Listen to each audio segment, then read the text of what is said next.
Nous sommes avenue des Spélugues, précisément au niveau de la fameuse épingle du Fairmont. C'est ici que la réfection des enrobés se déroule selon deux phases importantes. La première implique le rabotage de la partie supérieure de la route et la seconde, la pose de la couche d'asphalte pour une reconstitution de la chaussée.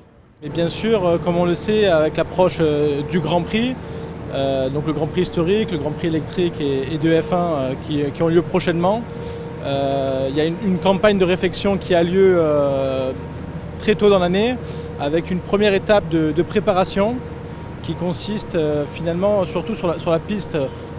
On vient enlever les tampons, on vient abaisser les bouches à clé avec les concessionnaires.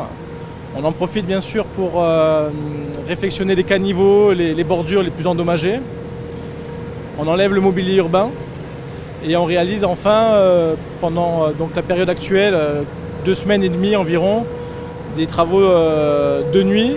Des travaux donc réalisés de 20h à 6h sur les zones concernées pour deux raisons. La première qui est bien sûr évidente, c'est la fréquentation qui est bien moindre de la route, mais également une contrainte technique, car il faut savoir que les enrobés sont appliqués à une température qui avoisine les 150 degrés.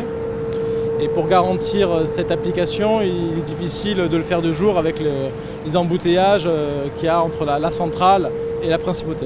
On a l'habitude de réaliser à minima la réfection d'un tiers du circuit Grand Prix. Cette année est un peu particulière car on a doublé, on est à 2 tiers au regard des opérations publiques. Au même moment, à quelques mètres de là d'ailleurs, une opération de rabotage se déroule sous le tunnel Louis II. Preuve que de nombreuses parties sont concernées par les enrobés. Allée des Stands quai Albert Ier, route de la Piscine, avenue d'Ostende, rue Grimaldi, sans oublier des parties non liées au circuit de Formule 1, comme les rues Bellevue et Respiro.